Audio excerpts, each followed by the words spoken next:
Okay, we're going to try to get this Morals and Dogma, the first chapter, The Apprentice. Going to try to get it done right now.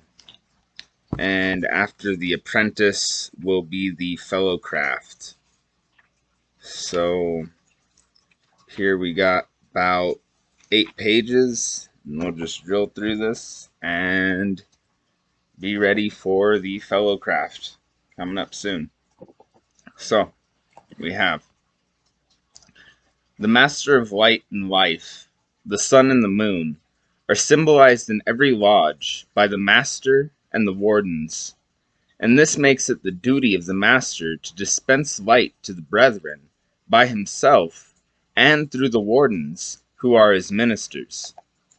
The sun, says Isaiah to Jerusalem, shall no more go down, neither shall thy moon withdraw itself, for the Lord shall be thine everlasting light, and the days of thy mourning shall be ended. Thy people also shall be all righteous. They shall inherit the land forever. Such is the type of a free people. Our northern ancestors worshiped this triune deity: Odin, the Almighty Father; Freya, his wife, emblem of universal matter; and Thor, his son, the mediator. But above all these was the supreme God, the author of everything that existeth, the eternal, the ancient, the living and awful being, the searcher into concealed things, the being that never changeth. In the temple of Eleusis, a sanctuary lighted only by a window in the roof, and representing the universe, the images of the sun, moon, and Mercury were represented. That's the first time I've ever seen a sanctuary lighted only by a window in the roof, representing the universe, come up in relation to the Eleusinian mysteries. It's very exciting. It reminds me of the Kivas, where in Steve Quayle, Tom Horn's interactions with some Native Americans in the area of the Anasazi, they're saying that, they have one story for the tourists, but if you ask, say their grandfather, he'd tell you about a sort of reptilian guy who came down through the roof of the Kiva and taught them all of the magic and sorcery and things of that nature.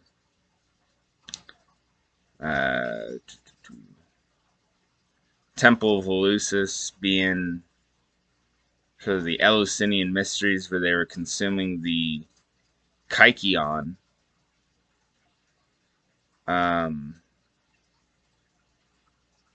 This is a sort of psychedelic type of brew that would seem to commune with the gods. So, anyway, continuing. The sun and the moon, says the learned brother Delaunay, represent the two grand principles of all generations: the active and passive, the male and the female. The sun represents the actual light. He pours upon the moon and its fecundating rays. Both shed their light upon their offspring, the blazing star, or Horus, and the three form the great equilateral triangle, in the center of which is the omnific letter of the Kabbalah, by which creation is said to have been effected. The ornaments of a lodge are said to be the mosaic pavement, the indented tessel, and the blazing star. The mosaic pavement, checkered in squares or lozenges, is said to represent the ground floor, of King Solomon's temple, and the indented tessel, that beautiful tessellated border which surrounded it. The blazing star in the center is said to be an emblem of divine providence, and commemorative of the star which appeared to guide the wise men of the East to the place of our Savior's nativity. But there was no stone seen within the temple. The walls were covered with planks of cedar, and the floor was covered with planks of fir. There is no evidence that there was such a pavement or floor in the temple, or such a bordering. In England, anciently, the tracing board was surrounded with an indented border, and it is only in America that such a border is put around the mosaic pavement. The tesserae, indeed, are the squares or lozenges of the pavement. In England, also, the indented or denticulated border is called tessellated because it has 4 tassels, said to represent temperance, fortitude, prudence, and justice. It was termed the indented tassel, but this is a misuse of words. It is a tesserated pavement with an indented border round it. The pavement, alternately black and white, symbolizes, whether so intended or not, the good and evil principles of the Egyptian and Persian creed. It is the warfare of Michael and Satan, of the gods and titans, of Balder and Lok, between light and shadow, which is darkness, day and night, freedom and despotism, religious liberty and the arbitrary dogmas of a church that thinks for its votaries and whose pontiff claims to be infallible, and the decretals of its councils to constitute a gospel. The edges of this pavement, if in lozenges, will necessarily be indented or denticulated, toothed like a saw, and to complete and finish it a bordering is necessary. It is completed by tassels as ornaments at the corners. If these and the bordering have any symbolic meaning, it is fanciful and arbitrary. To find in the blazing star of 5 points an allusion to the divine providence is also fanciful, and to make it commemorative of the star that is said to have guided the Magi is to give it meaning comparatively modern. Originally it represented Sirius, or the dog star, the forerunner of the inundation of the Nile, the god Anubis, companion of Isis, in her search for the body of Osiris, her brother and husband.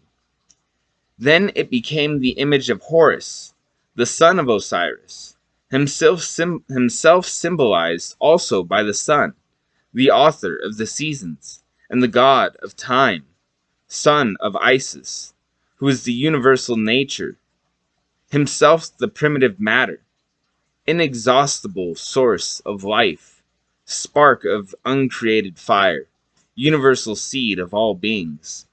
It was Hermes, also, the master of learning, whose name in Greek is that of the god Mercury.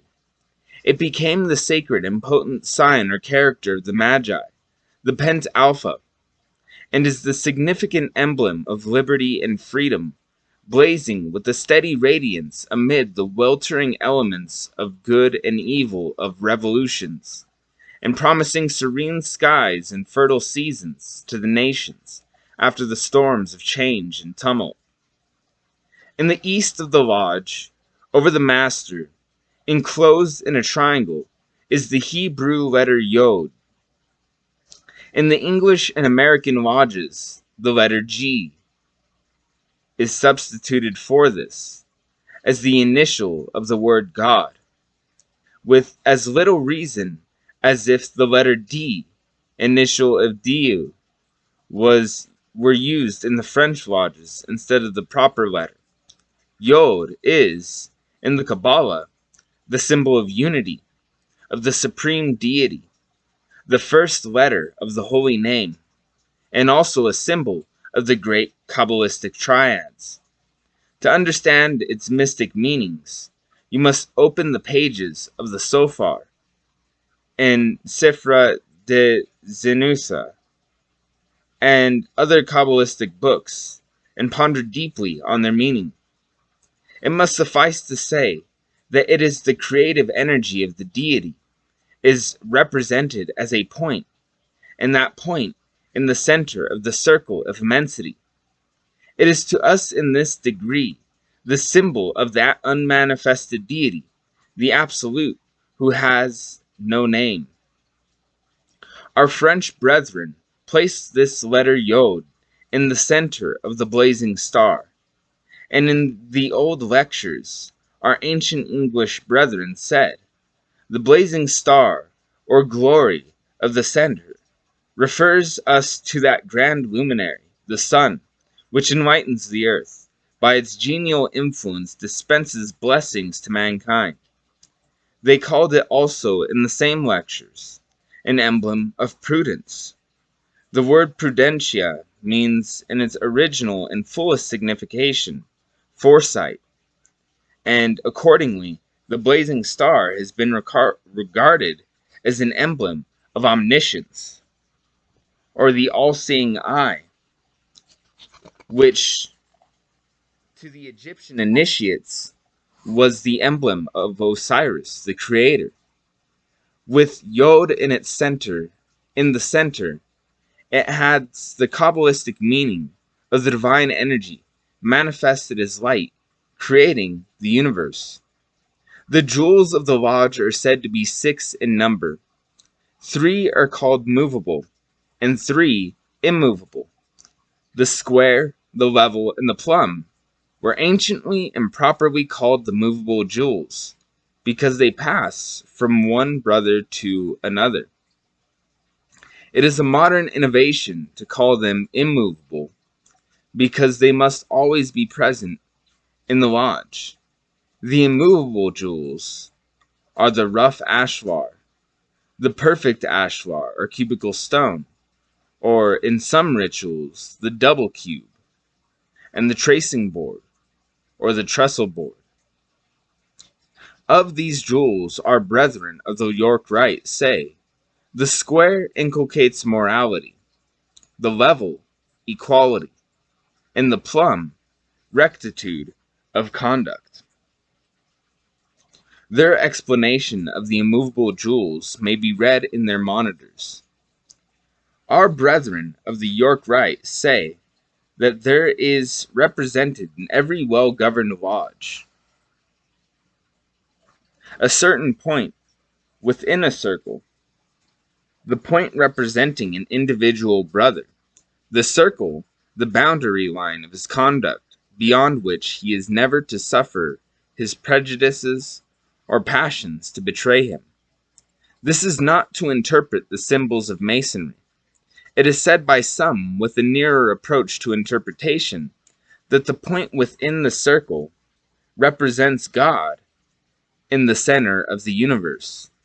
It is a common Egyptian sign for the sun and Osiris, and is still used as an astronomical sign of the great luminary. In the Kabbalah, the point is Yod, the creative energy of God, irradiating with light the circular space, which is God, the universal light, left vacant, wherein to create the worlds, by withdrawing his substance of light back on all sides from one point. Our brethren add that this circle is bordered by 2 perpendicular parallel lines, representing St. John the Baptist and St. John the Evangelist. And upon the top rests the Holy Scriptures, an open book. In going round this circle, they say, we necessarily touch upon these 2 lines as well as upon the Holy Scriptures, and while a Mason keeps himself circumscribed within their precepts, it is impossible that he should materially err. It would be a waste of time to comment upon this. Some writers have imagined that the parallel lines represent the tropics of Cancer and Capricorn, which the sun alternately touches upon at summer and winter solstices. But the tropics are not perpendicular lines, and the idea is merely fanciful. If the parallel lines ever belonged to the ancient symbol, they had some more recondite and more fruitful meaning. They probably had the same meaning as the twin columns of Jachin and Boaz. That meaning is not for the apprentice. The adept may find it in the Kabbalah. The justice and mercy of God are in equilibrium, and the result is harmony, because a single and perfect wisdom presides over both. The Holy Scriptures are an entirely modern addition to the symbol, like the terrestrial and celestial globes on the columns of the portico. Thus the ancient symbol has been denaturized by incongruous additions, like that of Isis weeping over the broken columns containing the remains of Osiris at Byblos. Masonry has its Decalogue, which is a law to its initiates. These are its 10 commandments. 1. God is the eternal, omnipotent, immutable wisdom and supreme intelligence, and in an exhaustless love. Thou shalt adore, revere, and love him. Thou shalt honor him by practicing the virtues. 2. Thy religion shall be to do good because it is a pleasure to thee, and not merely because it is a duty. Thou mayest become the friend of a wise man. That thou mayest become the friend of the wise man, thou shalt obey his precepts. Thy soul is immortal. Thou shalt do nothing to degrade it. 3. Thou shalt unceasingly war against vice. Thou shalt not do unto others that which thou wouldest not wish them to do unto thee. That thou shalt be submissive to thy fortunes, and keep burning the light of wisdom. 4. Thou shalt honor thy parents. Thou shalt pay respect and homage to the aged. Thou shalt instruct the young. Thou shalt protect and defend infancy and innocence. 5. Thou shalt cherish thy wife and children. Thou shalt love thy country and obey its laws. 6. My friend shall be to thee a second self, or thy friend shall be to thee a second self. Misfortune shall not estrange thee from him. Thou shalt do for his memory whatever thou wouldest do for him if he were living. 7. Thou shalt avoid and flee from insincere friendships. Thou shalt in everything refrain from excess. Thou shalt fear to be the cause of a stain on thy memory. Thou shalt allow no that was 7, this is 8. Thou shalt allow no passions to become thy master. Thou shalt make the passions of others profitable lessons to thyself. Thou shalt be indulgent to error. Thou shalt hear much. Thou shalt speak little. Thou shalt act well. Thou shalt messed up again. I'm going to start up at 8 again, just so I can go through this and you can hear it the right way. So this 8 was, thou shalt allow no passions to become thy master. Thou shalt make the passions of others profitable lessons to thyself, and thou shalt be indulgent to err. Number 9 is, thou shalt hear much. Thou shalt speak little. Thou shalt act well.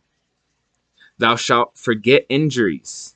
Thou shalt render good for evil. Thou shalt not misuse either thy strength or thy superiority. Thou shalt not misuse either thy strength or thy superiority. And 10, thou shalt study to know men, that thereby thou mayest learn to know thyself. Thou shalt ever seek after virtue. Thou shalt be just. Thou shalt avoid idleness. And so that is the 10. But the great commandment of Masonry is this: a new commandment give I unto you, that ye love one another. He that saith he is in the light, and hateth his brother, remaineth still in the darkness. Such are the moral duties of a Mason. But it is also the duty of Masonry to assist in elevating the moral and intellectual level of society, in coining knowledge, bringing ideas into circulation, in causing the mind of youth to grow, and in putting gradually, by the teachings of axioms and the promulgation of positive laws, the human race in harmony with its destinies. To this duty and work the initiate are apprenticed. He must not imagine that he can effect nothing, and therefore, despairing, become inert. It is in this, as in a man's daily life. Many great deeds are done in the small struggles of life. There is, we are told, a determined, though unseen bravery, which defends itself, foot to foot, in the darkness, against the fatal invasion of necessity and of baseness. There are noble and mysterious triumphs, which no eye sees, which no renown rewards, which no flourish of trumpets salutes. Life, misfortune, isolation, abandonment, poverty, are battlefields which have their heroes. Heroes obscure, but sometimes greater than those who become illustrious. The Mason should struggle in the same manner, and with the same bravery, against those invasions of necessity and baseness, which come to nations as well as to men. He should meet them, too, foot to foot, even in the darkness, and protest against the national wrongs and follies, against usurpation and the first inroads of that hydra, tyranny. There is no more sovereign eloquence than the truth in indignation. It is more difficult for a people to keep than to gain their freedom. The protests of truth are always needed. Continually, the right must protest against the fact. The protests of truths are always needed. Continually, the right must protest against the fact. There is, in fact, eternity in the right. The Mason should be the priest and soldier of that right. If his country should be robbed of her liberties, he should still not despair. The protest of the right against the fact persists forever. The robbery of a people never becomes prescriptive. Reclamation of its rights is barred by no length of time. Warsaw can no more be Tartar than Venice can be Teutonic. A people may endure military usurpation, and subjugated states kneel to states and wear the yoke, while under the stress of necessity. But when the necessity disappears, if the people is fit to be free, the submerged country will float to the surface and reappear, and tyranny be adjudged by history to have murdered its victims. Whatever occurs, we should have faith in the justice and overruling wisdom of God, and hope for the future, and loving kindness for those who are in error. God makes visible to men his will and events. An obscure text, written in a mysterious language. Men make their translations of it forthwith, hasty, incorrect, full of thought, full of faults, omissions, and misreadings. We see so short a way along the arc of the great circle.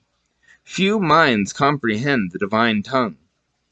The most sagacious, the most calm, the most profound, decipher the hieroglyphs slowly.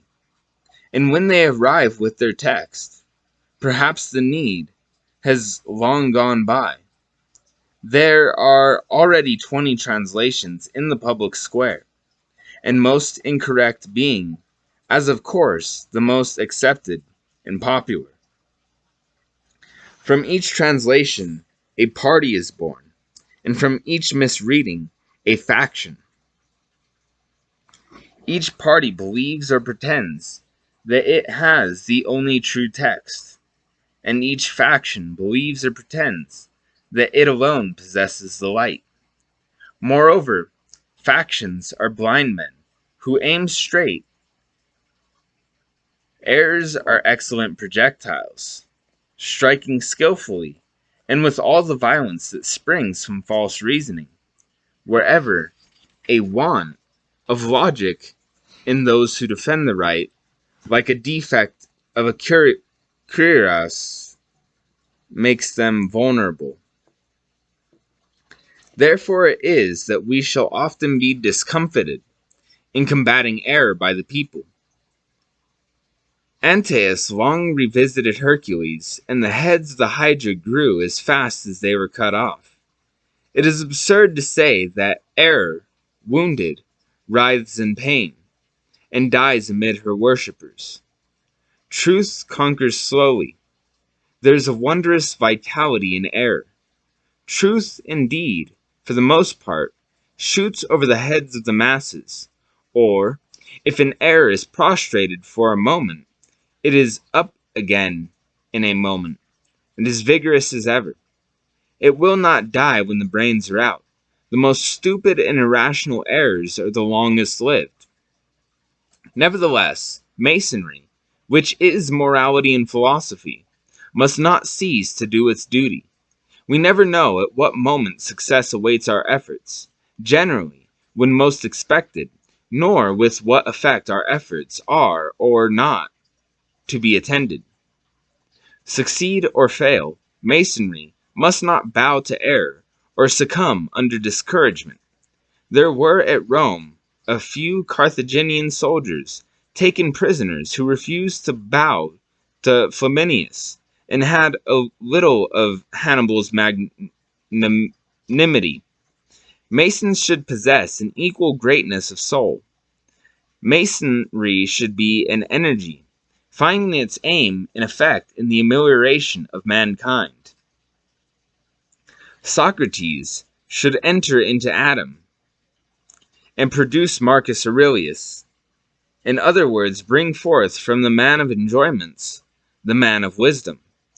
Masonry should not be a mere watchtower built upon misery, from which to gaze at ease upon the world, with no other result than to be a convenience for the curious, to hold the full cup of thought to the thirsty lips of men, to give all the true ideas of deity, to harmonize conscience and science, are the province of philosophy. Morality is faith in full bloom. Contemplation should lead to action, and the absolute be practical. The ideal be made air, and food, and drink to the human mind. Wisdom is a sacred communion. It is only on that condition that it ceases to be a sterile love of science, and becomes the one and supreme method by which to unite humanity and arouse it to concerted action. Then philosophy becomes religion. And Masonry, like history and philosophy, has eternal duties. Eternal. And at the same time simple. To oppose Caiaphas as bishop, Draco or Jeffreys as judge, Trimalcion as legislator, and Tiberius as emperor. These are the symbols of tyranny that degrades and crushes, and the corruption that defiles and infests. In the works published for the use of the craft, we are told the three great tenets of a mason's profession are brotherly love, relief, and truth. And it is true that brotherly affection and kindness should govern us in all our intercourse and relations with our brethren, and a generous and liberal philanthropy actuate us in regard to all men. To relieve the distressed is peculiarly the duty of masons, a sacred duty, not to be omitted, neglected, or coldly or inefficiently complied with. It is also most true that truth is the divine attribution and the foundation of every virtue. To be true and to seek to find and learn the truth are the great objects of every good mason. As the ancients did, masonry styles temperance, fortitude, prudence, and justice the four cardinal virtues. They are as necessary to nations as to individuals. The people that would be free and independent must possess sagacity, forethought, foresight, and careful circumspection, all which are included in the meaning of the word prudence. It must be temperate in asserting its rights, temperate in its counsels, economical in its expenses. It must be bold, brave, courageous, patient under reverses, undismayed by disasters, hopeful amid calamities, like Rome when she sold the field at which Hannibal had his camp. No Cannae or Pharsalia or Pavia or Agincourt or Waterloo must discourage her. Let her Senate sit in their seats until the Gauls pluck them by the beard. She must, above all things, be just, not truckling to the strong and warring on or plundering the weak. She must act on the square with all nations and the feeblest tribes, always keeping her faith, honest in her legislation, upright in all her dealings. Whenever such a republic exists, it will be immortal, for rashness, injustice, intemperance, and luxury, improsperity, and despair and disorder and adversity are the causes of the decay and dilapidation of nations. And that is all for the first degree, the apprentice, the 12-inch rule, and the common gavel in Morals and Dogma, outlining the 33 degrees. It looks like Fellowcraft is another. That's going to be another 40 pages. This here half hour, which I think I'm happy with doing the half hours, is that was just about 9 pages. So it's going to be another 4 or 5 videos for the Fellowcraft. But that is all for The Apprentice. I hope that you are enjoying getting to hear Morals and Dogma. And we'll see you soon. Thank you.